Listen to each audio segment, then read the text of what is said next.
Guys, welcome back to the podcast after what for me has been quite a hiatus. I'm joined in studio with bare knuckle boxing champion Lee the Butcher Chadwick.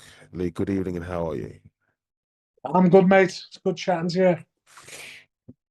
And look, for me when I saw the post on my Instagram feed, the just normal post feed, is it like you took like a short notice bout against Luke Dyson for Darren Till's Guerrilla Fighting Promotions? Sorry, the name of that guy he doesn't care. He's very, very explicit, Mr. Till. Sorry. It's his first show in it, so Yeah, like he's done well getting the people he's got on it. But yeah. I thought, do you know what? I'll jump on. It'll be a good little kickstart to the year. Get in and have a little bout. Well, I'll start with the most obvious talking point. What do you make of your opponent? And was it for you? Was it like kind of short notice? Because I saw there was an opponent that initially was fighting, but when I saw that I swapped that opponent for you, I thought, well, this is a bit better because you're a better opponent. You're more well known for for combat sports. The other guy, I'm not sure. Do you know who the other guy is? Yeah, he's more like influencer. He goes down, takes the hardest guy in Yeah. the UK and shit like that. Mm. Well, look, what do you make of Luke Dyson? And I mean, I've had him on the show before myself. He's like a, very passionate boxer, passionate fighter. But I mean, you yourself, you are, of course, you need no introduction. You're a very well-established figure on the UK fight scene. But what do you make of the fight going forward? Yeah, he's game. He's a tough kid. He's always willing to fight. He's had a lot of fights. He's had over 170 boxing fights, but I just feel like I'm a better boxer. I know I'm MMA. I'm a wrestler. I'm a bit of everything, but I just know my boxing's better than his. Um, and I've beat better people on him. I don't think he's been in with someone as high quality as me. Did the fight, as in, was it like when you decided to accept the bout, was it like, let's say, was it like a last minute thing, or did you kind of like had to think about it, or did you say, look, I want to stay active, or just for whatever reason, did you say yes? Well, basically, Darren Till's partner contacted me and said, "Would you jump in? Big Stacks is pulling out. Do you fancy jumping in against him?" So I just said, "Yeah." Mhm. So he's got a big following. He's got a good following. He's known for being a tough fighter, and he'll fight anyone. And I thought, get in the boxing ring. I've got boxing gloves on.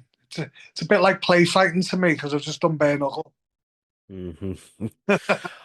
And I wanted to talk about it because I think you had your debut on the BKB fighting promotion, and you did really, really well. You finished your opponent, Rob Boardman. Can you talk a bit about that? And I was going to ask you what made you change your mind, kind of want I say change your mind, but make the switch from mixed martial arts to bare knuckle boxing, because I've said before, and anyone can see it's really brutal out of all the disciplines. Yeah. Well, Wow. I've been thinking about it for a couple of years, and I've always said to my family and my girlfriend that I'd like to have a go with it. It's becoming a bit more mainstream. A lot of people are jumping on it. I'm watching it on, and I'm thinking I want to go with that. It looks violent, and I wanted to see if I had the minerals to do it. So it was just a test. It was just a test to myself to see, you know, I know I'm tough and I know I've proved myself in the MMA world. I thought I'd like to have a go at this as well. Uh, so far preparations for the upcoming Gorilla One, I'll call it that, fight. How's it going? How's fight camp going? Yeah, it's good. I train every day, even Mm. over I train every day. So I'm always fit because I always want to be able to take opportunities. I don't have to turn opportunities down because I've slacked. So, and I don't want to take opportunities unless I'm fit because I'm not going to show the best of myself. So I always stay 80% fit. So it only takes me like a week or two to get super fit. I can boost it up quickly. I don't go partying or anything like that. I'm pretty much sedentary in lifestyle. Work, train, family life. That's about all I do. Mm. You look, I mean, nothing against you or your appearance, but like you look like a fighter. So you look like a fighter. Has That's the way I anyone like to yeah, look. has anyone, as in public, has there ever been occasions you've had to like if someone might say, try to start some sort of beef with you, have you had to defend yourself or that kind of situation? Not usually, no. I get a lot of people stare at me, which my girlfriend will say. People will stare at me. I get more lads staring at me than my girlfriend. All right. Because the ears, the build, Yeah. um, I've got a certain look, but not usually, no. Not usually it's a deterrent. First time me having you on the show, first time me speaking with you. Can you talk a bit about your background and how you got into, combat sports and then mixed martial arts? Yeah, I started. I've always been into martial arts. I started wrestling, Greco wrestling, when I was 11. Done that for a couple of years, and then I went on to. I tried karate, didn't like it, um, and then I went on to kickboxing. I think I probably went on to martial arts when I was about 16, 17. But I wrestled when I was 11 for a couple of years, had a few competitions. But yeah, I went on to kickboxing when I was 16, 17, and then went on to Thai boxing and Brazilian Jiu Jitsu when I was about 18, 19, and then MMA when I was 20. See. No, I mean, you also got a black belt in BJJ. Yeah, yeah, yeah, yeah. Uh, um, God, I can't lose my trail of thought now. Your nickname, the Butcher, how did you get that? Well, it's not as exciting as it sounds. Yeah. I've got my uncle where owns a butcher's in down south in London, and he sponsored me once for a fight, and one of the guys in the gym said to me, Mark Scanlon, his name was, he was in the UFC. He said, "The butcher, that suits you, that name, because it's aggressive." Because Mm, my style of training in the gym, I spar like a fight. I go all out. I'm not. I don't play fights in the gym. mm, I've always trained really intense. When I train fitness, it's intense. When I spar, it's intense. When I fight, I've only got one gear. My coach would say, he said, you have, he said, because I was sparring someone lesser than me the other day, and you try and go light, and I nearly knocked him out with an overhand right, and he went, "It's all right, Lee's only got one gear. He's either hitting mm, you with his right hand or he's not hitting you with his right hand. There's no mm, hitting light, and that's just the way I am." mm. Um, I've listened to some of your past interviews. You fought in quite a handful of mainstream promotions, PFL, Bellator before they were merged with PFL. There's LFL, there's BKB. I mean, so far for you, you even talk about the UFC, but so far for you, which has been like the best organization for you to fight in? They're all good organisations. I loved fighting for PFL. They were good. I took that fight on PFL on a week's notice, and that was a short notice fight. I'd just come back off holiday, um, and I just I done a 5 day fight camp, and I went out and I won that fight. And I was supposed to be in the $1 million tournament that they were going to do in the UK, but they ended up scrapping it because there wasn't enough people that got through to it. So yeah, that was good. PFL, Bellator was really good as well. The only thing with Bellator is now they folded. I can say it. They robbed me a few times. Like two of my fights, I won easily on the scorecards, and I was fighting people in the backyards. So the judges are against you straight away. They're all going out for tea together. They're all friends. And then I'm fighting one of their boys.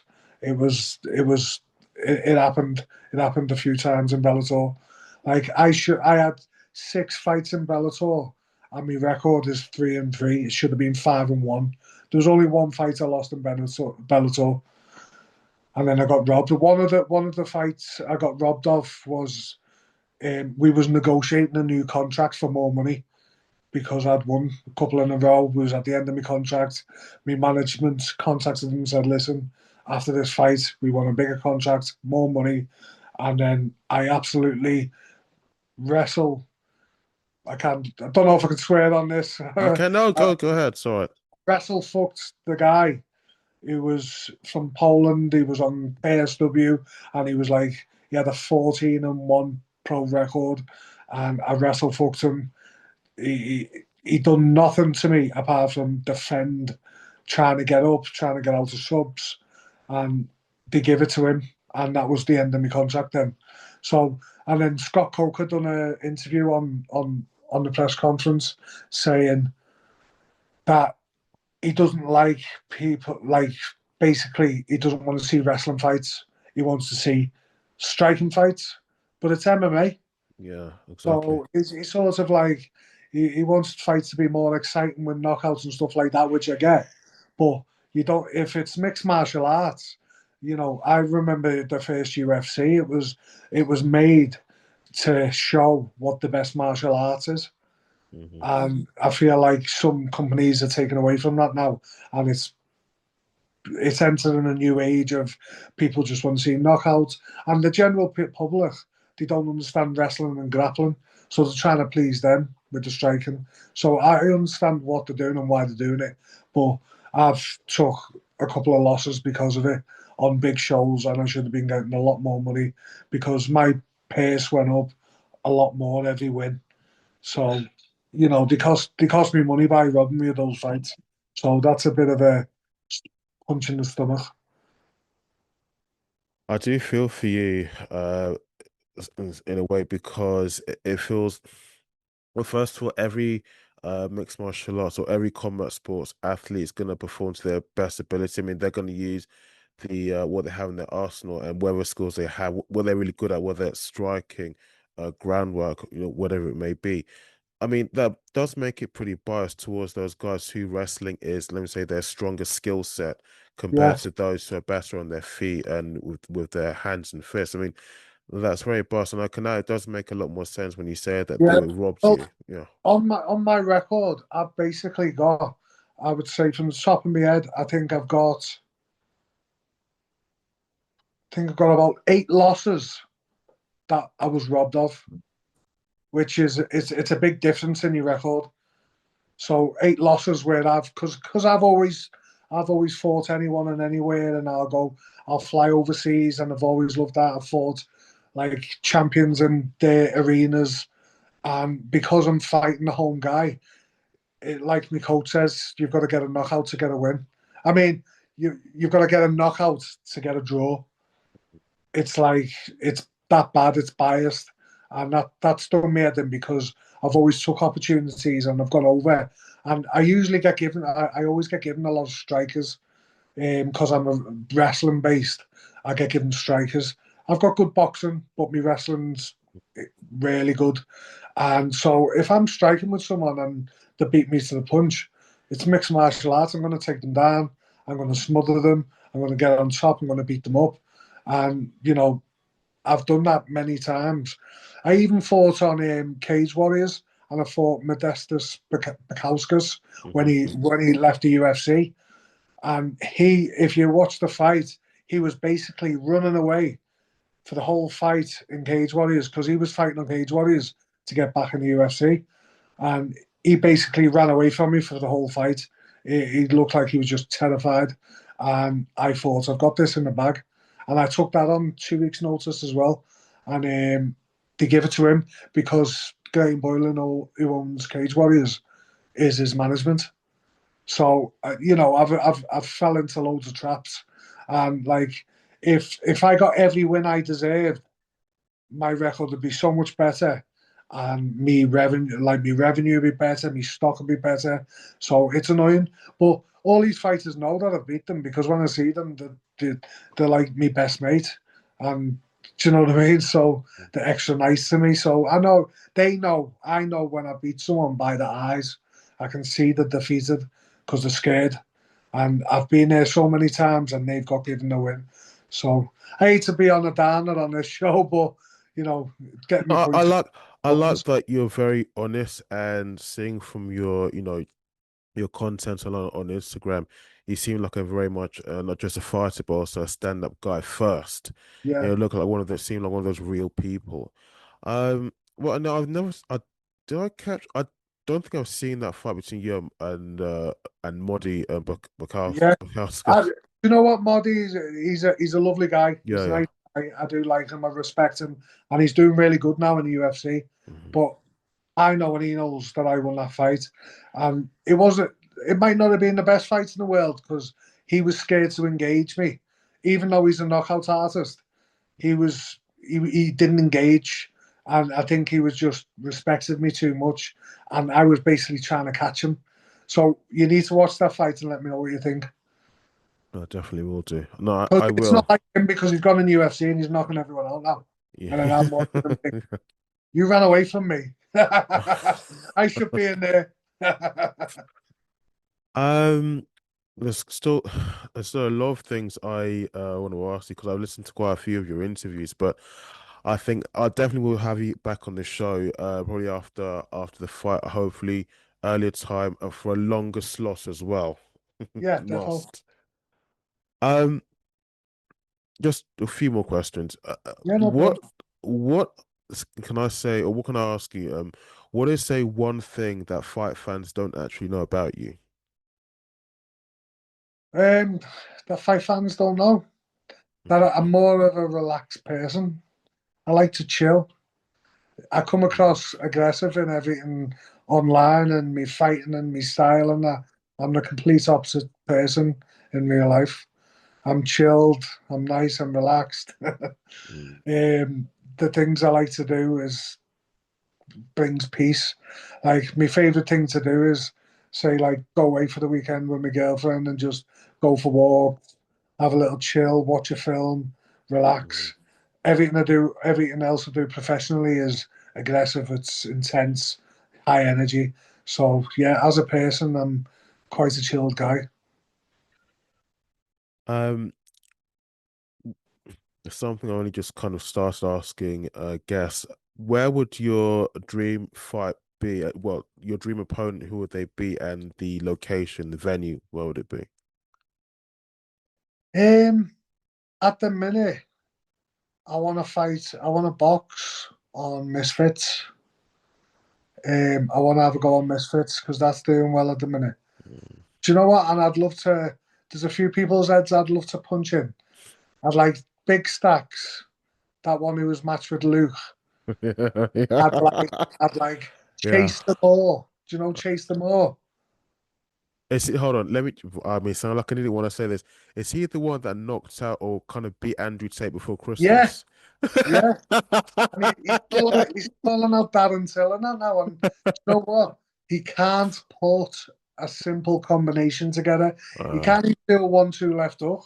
I mm, honestly don't know how the hell he beat Andrew Tate. Andrew mm, Tate, I've seen Andrew Tate spar. He can actually spar, but I think the athleticism of Chase the Moore just running at him like a maniac, mm. just he couldn't deal with the fitness. But it was embarrassing. If I was like Andrew Tate, I'd be so embarrassed. Because I've messaged Chase the Moore and said I want to fight him. I've even commented on his stuff because I'd love to punch his head in. Because a real fighter, I'd get in and I'd, I'd, sh- I'd show the world that he can't box. But he's got a title. He's got the Misfits title, and it's like he can't even throw a punch. He looks up in the air when he throws punches. You It's see, bad. okay, you said you would like to fight him on Misfits. Now, Only because I yeah. always like a challenge and I don't like beating people. I don't like fighting people that I'm better than, that I know I'm better than. I don't like it. I like a challenge. But I also would like to expose people that think they're fighters when I've been doing it for so long, 20 years fighting professional, and then I've got these YouTubers coming in and they fight like Muppets, and like they just it just does me head in. It's like, wow, that's, it's like doing anything. You can't say that you know something or you're an expert at something unless you've done the degree. Do you know what I mean? Yeah. You've got to go through the time, and when someone like me's done all the time, and then they're getting paid more money, and it's an absolute show. It's like, Yeah. wow, real fighters should be getting paid the proper money, Yeah. not these bloody YouTubers and stuff like that. So it's a bit of an insult. So that's the only reason why I'd like to get in and just knock them out. And I wouldn't like to carry them. I'd like to take them out early and say, see, he's not a fighter. We are the real fighters. Do you know what I mean? You see, for me, can I say it's like a double-edged sword because the proper fighters like yourself, like Dean Garnett, like what's it, Shamrock BJJ, Curtis Campbell, I could think of a whole list of them, too many Yeah, to count. They will say, if I was to ask them a question, would you go and Misfits boxing and fight, those names in terms of kind of following they have in the YouTube and influencer stratosphere? And they might say, well, yeah, so it's kind of a silly question you were asking because for the money was, but at the same time, from what you're saying, it's, they're kind of like making the sport look bad or embarrassing by reducing it to like, can I say, just fighting or combat sports on an unserious level, very, very casual level. Can I say yeah, that? yeah. Well, to be honest with you, I won't say they're not doing good for the sport. I feel like they've opened another avenue. They've opened a new avenue where ex-fighters and famous fighters that used to be good fighters can jump on board and make money. So I do appreciate that, what they've done. What I don't appreciate is them thinking that they're better than real fighters or they are real fighters. They need to accept it for what it is. And, they're getting in. And it does create a good revenue and it'll give me opportunities in the future. Do you know what I mean? And like to Mike Tyson, he used to be in debt a long time ago. But now he's rolling in it again since he fought Jake Paul. So, it is. I am glad it's happened because it's good. It's a good thing. But I also get a little tiny bit of a personal thing towards certain people when they think they're too good. They think they're better than they are, and I think I like to expose people like that. But I do like the avenue it's gone down because it has opened a new door for older fighters, ex-fighters, people who need to make money, and it is good. People do get good money from it, so like say it's a double-ended blade in my eyes as well. But obviously, certain specific people get on my nerves. No, And no, it's like, definitely. what got on my nerves? It was Yeah. when Chase the Moore beat Andrew Tate, which no one thought would happen. And then he's calling out the likes of Darren Till and people like that, like real fighters who would just walk through him. And it's Mm, like, wow, you actually think you're that good now. So you're deluded. And I don't like that part of it. So yeah. that makes me want to say, I'll jump in with you and I will knock you out in one round and I'll show you that you're not a fighter because you need bringing down to earth. Because I don't like, I'm a modest type of guy in real life and I don't like people who are up their own arse and think they're better than they are when they don't deserve it. I think an example of what you're saying is well that Chase Moore and Andrew Tate fight that happened before Christmas. Um, you know, Andrew Tate's resulting following reaction just it made him look so bad. But of course, he's someone who I've been advised not to talk so much about. But I mean, it's really I think damaged his brands online. Yeah, I think a lot of people yeah. have just cut their ties out the man cave, whatever he calls it, just had Top enough G. of it. Yeah, Top G. that's He's it. not Yeah. Top G anymore, is he? Man, the video he put out with him sitting that looked like a penthouse with a Christmas tree behind him and said that those who are, I think, saying, I don't know, kind of slagging me off, I don't want you to like me. Something like that's what he says. And what they were saying that he's doing some serious coping here. I don't know, it was crazy. Yeah. Well, He, I mean, if I was him, I wouldn't be able to sleep at night because I mm, watched the fight as well, and it was just like I can understand. Like I have sparred people that are really bad, and they're that awkward that they're hard to deal with because they throw punches that you don't that aren't normal. It's like they're throwing combinations that aren't meant to be combinations, so they can catch you. But at the end of the day, if you're a fighter and you was a world champion kickboxer, you should be able to figure out how to knock him out. If he's leaving his chin in the air and he's running and swinging, you've got to have a bit of fight IQ about you to figure out how to get this bloody nightmare out of here. Do you know what I mean? Because No, of he's course. because a bad fighter can make a good fighter look bad, and I get that. But not get beat. Do you know what I mean? Just knock him Yeah. out any way he means. I don't know. I don't know. Like I just like if I thought Chase them all, I know I'd knock him out. I'd time him coming in. I'd throw a big overhand right. He doesn't know that I'm going to throw an overhand right because he's not got no fight IQ. So I'll just wait. I'll see his chin up. Every time he come in scrappy, might catch me a couple of times with weird punches, but I'd time a big overhand right and I'd hit him as hard as I could and I'd knock him out. I just know I could do that. And that's what you can do to a normal person who doesn't know how to fight. Mm. Last, well, just well, one of the last two questions. Any last words you have for Luke Dyson? Do you know why I had the interview with him today? He comes across. He's a respectful guy. He's Yes, he is. Yeah. given me respect. I thought he might give me a bit of shit on the interview, so I was going to roll with it. But I've got no hard feelings against him, man. But I'm going to go in there. I'm going to show him that there's levels to the game, and he might have had 170 fights, um, but he hasn't fought no one on my caliber, and I'm going to show that, and I want to show that. I'm going to go in and I'm going to deal with him the way you should do if you're better than someone. I'm not saying he's not tough and he's not game and he can't throw punches and he can't hit hard. I'm expecting that. And Mhm. I'm not expecting an easy fight, but I'm expecting to show that I'm a bigger level, better level, because I know I am. No.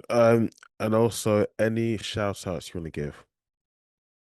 Yeah, I want to thank everyone, me family, friends, supporting me, me sponsors. I've got Live Law, one of my sponsors, Forge Fitness, Elite Fitness, ED Fitness, um, Dedicated Fitness, and P&I Supplements, who all support me for every fight. And yeah, just I want to thank everyone that supports me, that always has supported me and always believes in me, because gives me the push forward that I need. Lee, thank you so much for coming on the show. And what I feels like again, this is like a last minute thing you agreed to because I kind of kept you waiting for like half an hour. I'm sorry about that. It's But all good. thank you for coming on the show. And definitely we'll be I'll be having you back on again very soon because there's a lot I want to talk to you about. Yeah, sounds good, mate. We'll plan it. We'll get Okay. this fight out the way, and then we'll sort another day. Absolutely, absolutely. Guys, thank you for watching and listening. If you have watched to the end of this episode, don't forget you can also catch the audio versions of this episode on Spotify, iTunes, and Google Podcast. Lee, thank you once again. And good luck for January 17th. Thank you. Thank you. Take care. Take care.